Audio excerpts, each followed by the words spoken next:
Good afternoon, John. Good afternoon, Melissa.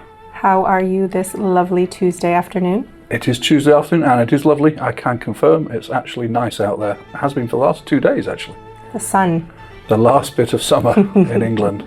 I bought in some horse artillery, and these are Spanish horse artillery, as rare as hen's teeth in Spain in the Napoleonic Wars, and a battalion of the Young Guard, Napoleon's Young Guard, and got them painted up over the last week, so I thought I'd bring them in and just show them off.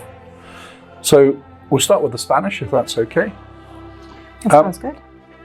The artillery was probably the best part of the Spanish army. The army didn't fight particularly well in the Napoleonic Wars. It was always poorly equipped and underfunded and generally outmaneuvered by the French. But if there's one thing it did have its pride, was with its artillery.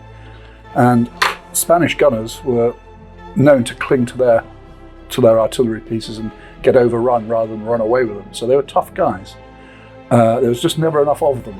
And they had foot batteries and horse batteries like most other nations, but a horse artillery battery, like this one with a howitzer and 8-pounders, they got a natty cavalry uniform with a long sabre, you see coming down there, and a rather more fancy hat, rather than the bicorn which the foot artillery would always have.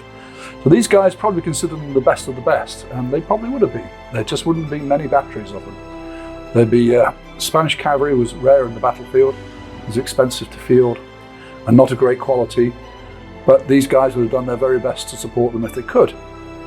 I went to town a little bit with the basing here, as you can see, putting clumps of flowers and bushes, and I don't know, I just tried to make it look spiffy. I like how they turned out. Yeah, they turn out nice. So when I do a battery of artillery for black powder, I have 2 guns form the battery. So like with 24 men forming a whole battalion, I have 2 guns to represent a battery of 6 or 8 guns, because the frontage of a artillery battery was quite large. They had to leave gaps of 12 foot, 16 foot between each gun, because you don't want one gun's power to go into the others. That would be very unpleasant. So you need lots of space to work around. So a battery was spread over a couple of 100 yards in the end. Anyway, that's our gallant Spanish boys. Yeah. And these boys are the Young Guard. Now, the Young Guard weren't necessarily young. They're probably men in their 30s, but they're certainly men who have, with a pick of Napoleon's armies. Everybody wanted to be in the Old Guard, the grumblers, who were late 30s and in their 40s even.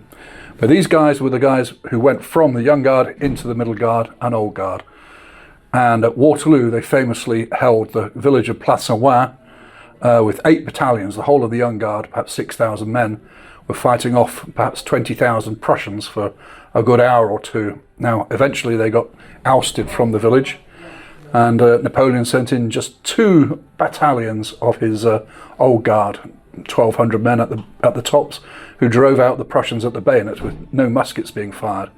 But in the meantime, these boys had duked it out for a long time on the battlefield and certainly earned their laurels there. There were 8 battalions at Waterloo, but in the Russian campaign there were dozens of battalions of the Young Guard and their own foot artillery regiments as well. So they were very seasoned soldiers. Stripped down uniform, short jacket, simple uniform really.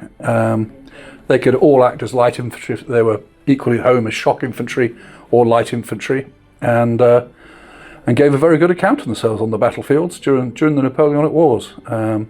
I've mixed in a few sort of furs here and there, where they're just pushing through low woods is the idea I had of them. Definitely has that feeling.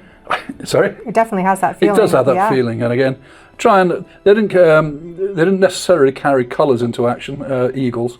They got little fanions here. I try and centre it around the officer and always put the drummer next to him. Just can't help myself, it's just what we do.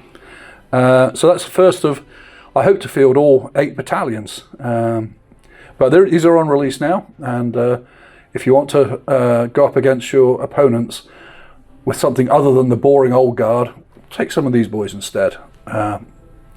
Great fun painting those. So thanks for watching everybody, and see you next time. Take Bye. care.